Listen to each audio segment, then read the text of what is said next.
Good evening. I hope you're doing quite well tonight. My name is Yvonne Okwara Matole, and tonight the big story is all about the status of the troubled Independent Electoral and Boundaries Commission. The three commissioners at the IEBC, including the chair, Wafula Chebukati, Professor Abdi Guliye and Boya Molu, are under pressure to resign in order to give way for a reconstitution of the poll body. While Jubilee legislators have expressed a need to have the three leave office immediately, the minority side also demands a total overhaul of the IEBC, but maintains it should be done progressively. Is the commission collapsed? Has it collapsed? And what will it take to reconstitute another? We explore these options on The Big Story tonight, on a day that Chebukati and his team failed to appear before the Justice and Legal Affairs Committee in the National Assembly to answer to queries on the latest unsettling events at the Commission. You too can join the conversation, as always, on Twitter. The hashtag is The Big Story. You can also send us an SMS. The number is 22155. That is the conversation we're having tonight. You want a complete overhaul of IEBC. Complete reform of the IEBC, restructuring of IEBC, a total rethink of it. And more importantly, we have to restructure the secretariat of IEBC. I don't agree with my colleagues, especially Honorable Dwale and Honorable Murkomen, who are insisting that the three must leave office immediately. Before the three leave office, we must agree as a country, both sides of the political divide, the Jubilee coalition and the NASA side, the NASA coalition. We must sit and agree what happens next. How do we reconstitute IEBC? How do we restructure the secretariat of IEBC? Because the biggest problem is with the secretariat. Asking the three commissioners to leave at this moment is akin to saying that you want Chiloba back. And indeed, those are some of the questions we will be tackling tonight. I've got with me on the show the chairman of the Justice and Legal Affairs Committee in the Senate, Samson Cheragay. We also have Kenneth Joe Kaunda, who is a lawyer and governance expert. Steve Ogola is a High Court advocate. He'll be joining us from Kisumu. So that's definitely going to be a great conversation tonight. But first, let's cross over to our lead reporter, Sophia Wanuna, who is speaking to the leader of the minority in the Senate, Senator James Orengo. Sophia? Indeed, good evening and thank you. We are tonight joined by the leader of minority in the Senate, James Orengo, Senior Counsel. We thank you for making the time for us. And just a moment ago, we're hearing your counterpart from the National Assembly, Honorable Mbadi, talking about his disagreement with the position that Jubilee leaders have taken, that the three commissioners remaining in the IEBC leave immediately, saying that it needs to be phased out. There first needs to be an agreement of how new commissioners will be put into office. Do you agree with him? Well, I think the question is a little bit more complex. But if you deal with the question on the basis of commissioners alone, then you'll not be solving the problem. I think the bigger problem is how to deal with the problem of electoral justice. Now, I think it would be wrong to push out the commissioners without having a mechanism for their replacement.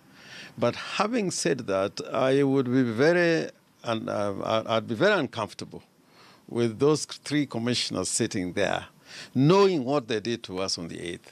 For example, Mr. Chebukati, we sat with him just about the time when he was about to announce the results of the elections. And he told us, together with Mr. Mudavadi, who was the chairman of the Raila campaign team, that he was not going to declare the results on that day. And as we walked out of Bomas, within an hour, we were told President Uhuru was going to be declared the winner, and he was going to get his certificate. So we are dealing with people who are not reliable. I think the IEBC is full of demons, and we need to exercise, the commission really to move forward. Right. So I think the question whether they should be there or not really begs the question. Let's address some of the developments we've seen so far. The withdrawal of their security. Wasn't that in bad taste in your view? I think that was extremely in bad taste because, you're bringing politics, you're creating an impression that probably somebody's out, to harass or intimidate them on, using other tools and mechanisms. I think it looks like it's choreographed instead of dealing with the problem. So I think the Inspector General and the Cabinet Secretary for Internal Security are using means which are totally unconstitutional and unlawful. Yeah. But that is not to say that, they should not be dealt with as people who have offended the nation. They're talking about a send-off package like we saw with the Hassan team. Is that something that would be considered at this point? I don't think that is the beginning point. I think there's a question whether they deserve it. As I hear what has happened even during the small stint that they have been there, is something that should land them in the criminal courts. I don't think that the question of the package should be dealt with at this stage.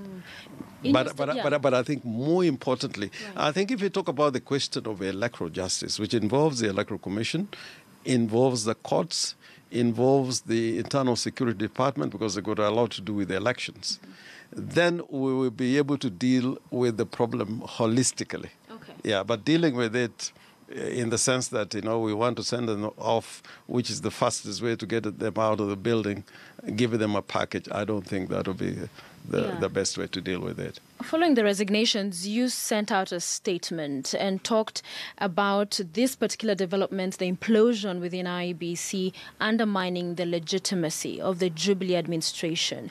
Do you not think that sentiment, in a way, contradicts where Kenya is at now following the handshake? It does not contradict. Jomo Kenyatta said something great in 1962, just before he became president, or a year before he became president. He said, "We shall forgive, but we shall not forget." Now, this kind of forgetfulness that we want to bring around in order to just smoothen things which are totally have offended, the nation and caused national outrage and hoping that it will go away. No, it will not go away. The best way of dealing with it is going back into that problem and knowing exactly what happened. And it doesn't change anything if you are desired to work together in peace and to move forward. Moving forward does not mean that you don't look back. Yeah. Do you feel like you failed Kenyans as the team you co-chaired, the joint parliamentary team that led to us having these commissioners in office? 15 months on, it's gone. No, they're just bad people. They're just bad people. You can have it's the process you were part of that brought us these bad people, as you call them. It is not the process. The law is there in place. They got security of tenure. The technology that was put in place to have free and fair elections, they went against every rule of the game. And I must say that we must begin from the basis that those people were put in office. And it goes in all the commissions where people have been put in these commissions with a good law, a good constitution, but they just mess it up. Now, look at the Electoral Commission in South Africa. I mean, they are given honor and dignity to that commission just by following the law. And it looks like, in our commissions, from the time of Kivuitu, these commissions are not just cannibalistic. They are auto-cannibals. They eat themselves. They destroy themselves. They implode. And that is rather unfortunate. And I think the best way to do it now is to look for other templates, which actually was placed before us at that time. Yeah. But, that was like a ceasefire document. A lot of times when we try to rectify anything in Kenya, it's from the perspective of ending up with some kind of ceasefire settlement. Which involves politicians, and it appears you have politicians involved in the selection of these individuals, and again, it's a problem waiting to play out. A lot of the people who sat in that team were selected by the religious sector. I think that was also not good, but there was a lot of pressure that we should not trust politicians. All over the world, the best template, and we have used it before, is to have political parties have representatives on a basis of some kind of portfolio, balance. So the IPPG sort of approach. That kind of approach, because you know that they are not just have this constitutional protection, but they have a constituency which they have to answer to. It happens in the United States of America. It happens in, I think, in Mozambique. Although Mozambique, there has been one party in power there for a long time.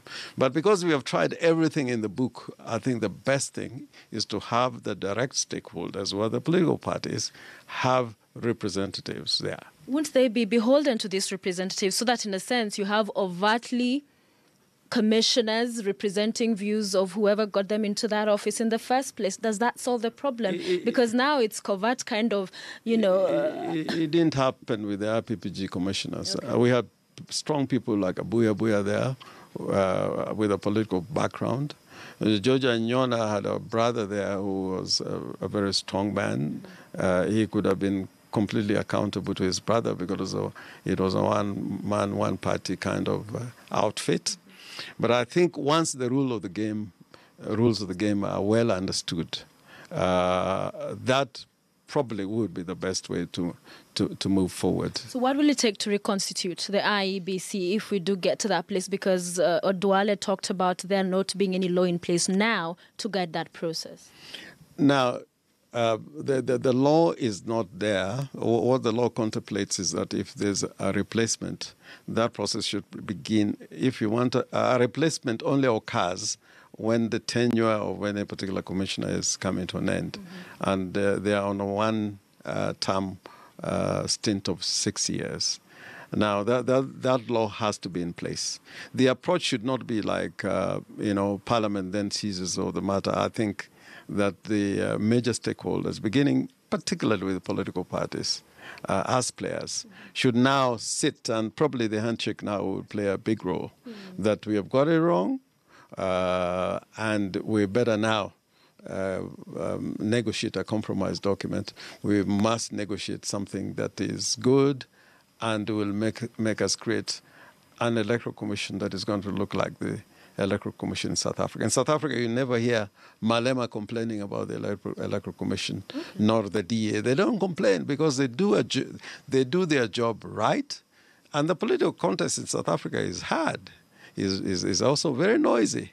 But at the end of the election, when the results come out, even the rand value, goes up because of the confidence with which people go to the elections. Finally, in your statement, you talked about an importance to expand the executive. We have had the Deputy President talking about no room for changes, a referendum that would see that happen. What do you say to that?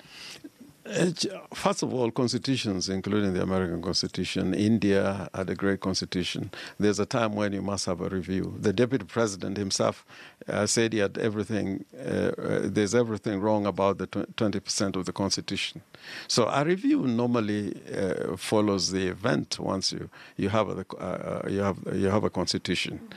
But what we are saying that it is important to look at the structures of government. Because at that time, again, as I said before, we are trying to reconcile two warring parties, and it was either or. But out of experience, in fact, in the entire Commonwealth, and if you look even amongst the important democracies that have emerged recently in Japan and all over the world, which are working and successful democracies, even complicated ones like India, are parliamentary. And because we want inclusivity, a parliamentary process normally is more amenable to structures of inclusivity as opposed to presidential systems, which are pure classical presidential systems. All right. Many thanks. Thank you so much for making the time for us. Leader of Minority in the Senate, James Sorengo, speaking with us tonight. Yvonne. Sophia Wanuna, our lead reporter there. So a lot has happened in the commission, and we've discussed this. This is not the first time we're actually discussing the issue of the IEBC right here on The Big Story. So let me just catch you up on the very latest. It's a lot, but it's important for us to just get that before we get into our conversation. So first of all, you know that there's pressure on the 3 remaining commissioners. Initially, they were 7. Now there are just 3 left, and there's been such pressure on the 3 to resign following the resignation of their 3 colleagues just earlier this week. And some of those calls for them to resign have been coming from both sides of the aisle. And of course, the chair, Chebukati, continues to insist that operations at the commission remain on course. This is what a number of those are saying. The CIS senator was the leader of minority in the Senate, saying Chebukati must now lead other commissioners out of the commission. You've just heard him a short while ago with Sophia Wanuna saying the IEBC has demons that need to be exorcised. The Senate Majority Leader Kipchumba Murkomen says they must resign within 7 days or else a tribunal will be formed to investigate their conduct. So this is what happened today. Well, the chair, that's Wafula Chebukati, was summoned to the Justice and Legal Affairs Committee of the National Assembly. But they had to reschedule that today because the commissioner said they were busy overseeing those by-elections that are taking place in various parts of the country, in Kinondo Ward, in Kwale County, and Ruguru Ward in Nyeri County as well. And Sophia also asked the Senate Minority Leader about the withdrawal of their security. So some of these are the issues that we will be discussing today, including the law. And I guess some of those graphics will be coming your way as we carry on with our discussion tonight. So my guests are all here with me. We've got, once again, Steve Ogola, who's joining us from our bureau office in Kisumu. We also have Joe Kaunda, who's here with us, as well as the chair of the Justice Legal Affairs Committee in the Senate. That's Senator Samson Cherargei. Gentlemen, thank you for joining us tonight. I'd like to begin with you, Senator. The conversations that permeate in the country at this time seem to be a foregone conclusion about this commission. Has it collapsed, in your view? In my view, it is technically collapsed because now that with the 3 commissioners that have already resigned and we have 3, I think technically it has collapsed. But now is how to design an exit proposal and ensure that we have a proper transition, which should be anchored in law going forward. And coincidentally, we have summoned the IEBC, the commissioner led by Wafula Chebukati, for this Friday at 9 a.m. in Senate, so that he can also shed light on what is happening within the IEBC. But I think there are so many issues that have been facing IEBC for the last couple of months, just before and after election, as you put it rightly, that they were just sworn in around 7-8 months, because they were sworn in on 20th January 2017, and 8 months later in August they were conducting elections.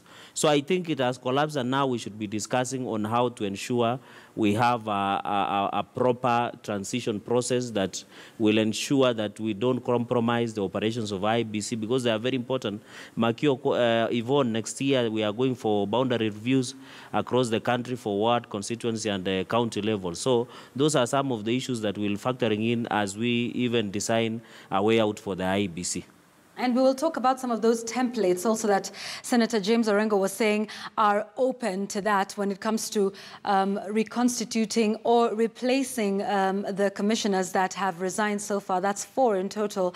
Joe, from a legal standpoint, talking about, for example, the work that these commissioners are overseeing right now, there's by-elections in 2 wards that are taking place.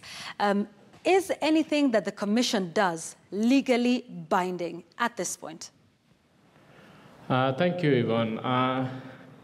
I would believe that whoever still trusts in that there's a commission is actually flogging a dead horse, to say, or expecting a miracle.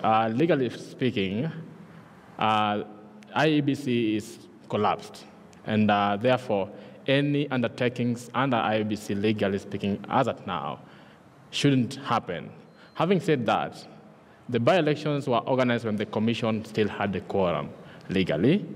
And therefore, I do not think it will be in good taste to stop the by-elections, because the procurement and all the legal procedures have been undertaken and they had been rolled out. It would not be in the interest of the country, both economically and logically speaking and legally speaking, to withdraw such issues and then focus again on organizing them based on a different commission. So as of now, following what has happened, I believe that they are still legally within their mandates to carry out these by-elections that have been organized, yes. All but right. Technically, it is a collapsed commission. Okay. What we're going to work with is we are working with this, it's a transition period, and therefore we cannot stop everything that's happening and then focus on getting the new commissioners. All right, transition period and probably would be in bad taste. Steve, let me pose this question to you. Can anybody go to court and challenge the results or the outcome of that process, or indeed of anything else, considering the CEO of this commission has been sent on compulsory leave,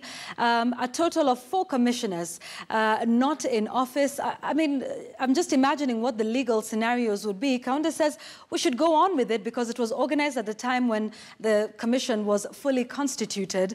But in terms of even announcing the results, is there any, sort of legal challenge to these processes? Thank you, Yvonne. There is not a legal challenge insofar as the election is concerned, because there is the returning officer that is in charge of that election. So the returning officer will declare the person duly elected, and the chairman will gazette the chairman. That is Chebukati. So as long as Chebukati is in office, he will gazette the persons declared elected, and that's not a legal challenge. And if anybody intends to rely on the crisis in Nairobi, they will be mistaken and ill-advised. But if you allow me to comment on whether IBC has collapsed or not, I think IBC collapsed that long time ago. It's only that the dramatic exit of the 3 commissioners and the heightened political response or pressure now makes every Kenyan believe that IBC has collapsed now. You see, in terms of the Constitution envisages, or the Constitution is organized around the ideology of independence from external manipulation. I don't think IBC has demonstrated that it's truly immune to external political stimuli. During the electioneering period, at the time that Akombe resigned, for instance, she complained that there was a lot of interference by external forces. Chebukati buttressed that point, in his public statement a day later, and he asked politicians to stay away from IBC. Chebukati does not think that Kenyans are naive to believe that because he made a casual statement, or a terse statement, if he likes, then politicians then stayed away. What we saw during the electioneering period, which is now biting IBC, is that IBC showed that it has the capacity to respond to external political stimuli. And therefore, because of that, after the election, even if these 3 commissioners are resigning, it's hard to believe that they resign on the strength of their integrity, on the strength of the interference from the chairman. It's likely possible that these 3 commissioners who have since resigned have made it easier for IBC to be reconstituted. Now, whether there are some underhand dealings or behind-the-scenes dealings, we'll come to know in the future. But what is incontestable is this. With the exit of 3 commissioners and the exit of Commissioner Kombe, now we have an IBC, you have a commission that is incapacitated, that cannot make binding decisions, thanks to Justice Chacha Mwita, who made a ruling recently that IBC cannot, that the election amendment laws of 2017, number 34 of 2017, are unconstitutional.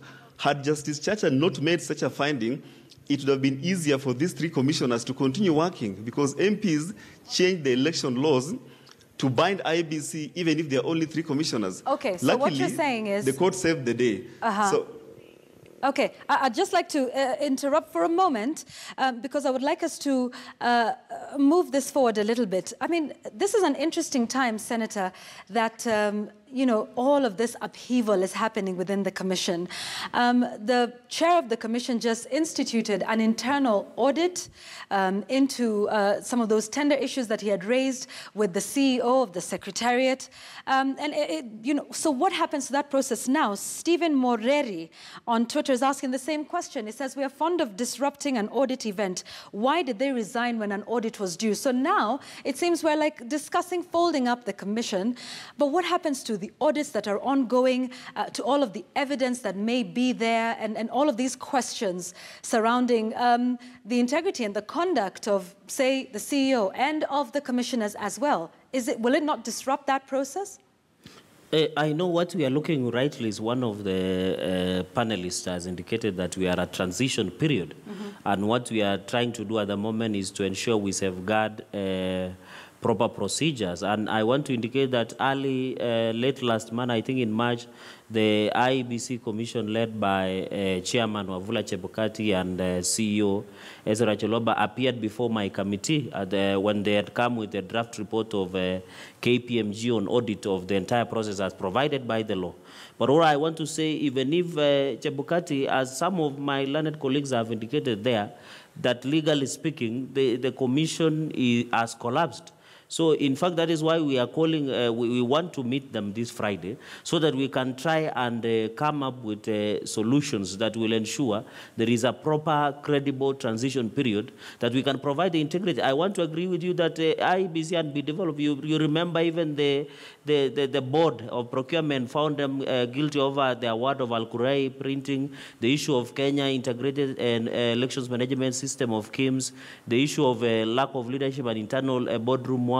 And I think that some of these issues we must put into perspective and focus, although we don't know why would chairman, when he knows very well, because he's a lawyer and he's a leader, he should be in, why would he instigate an audit at this time at the commission, yet he knows very well that they are not legally they cannot be legally execute some of these issues. Well, and to be fair, Senator, he did institute the internal audit before his 3 fellow commissioners resigned. And in fact, if you recall, there was supposed to be a meeting to just look into some of those issues, including when they had disagreed on the suspension of Ezra Chiloba. But my question is, who then takes custody of this whole process of an audit? How do we ensure that we find out what really happened at this commission, and if anyone is culpable? The point is, the problem now, as Senate Minority Leader said, that we need to overhaul even the Secretariat. And you remember the CEO is on compulsory leave. That is now we want to look into a possibility of ensuring that even at this transition period, we ensure we protect the necessary data and ensure that the continuity, because I agree with you that we must do audit of what happened in 2017 general elections. But you have under the harsh circumstances, under the circumstances that way may be, they tried, because the credibility of elections is very important. And you look at least from the MCA level to the level of presidency, they tried their best under those circumstances. But there might have been some flaws, there might have been some problems that were experienced. And therefore, I think what we are trying to say is that it appears suspicious to Kenyans that the resignation of the 3 commissioners, and maybe now that the audit is ongoing, could be suspicious, because there could be some underhand issues that were experienced, and somebody could want to destroy the information or the data. But my committee and even the counterpart committee in the National Assembly will ensure that we create a process that will ensure some of this information is not lost, some of this process is guarded jealously, so that we continue to build an electoral commission that will provide integrity. And now that with the handshake, I think some of these issues we'll do it in a bipartisan approach, so that we come up with an electoral commission that protects the integrity of electoral process in this country in the future. All right, and that's exactly what I want us to talk about when we return from the break. What are those templates that the Senate Minority Leader James Orengo was speaking of? How do we move forward, including that issue of the selection panel? Remember, at some point it was decided that it would be religious leaders who would be on that selection panel, and here we are yet again. So we'll be discussing some of those options when we return on The Big Story.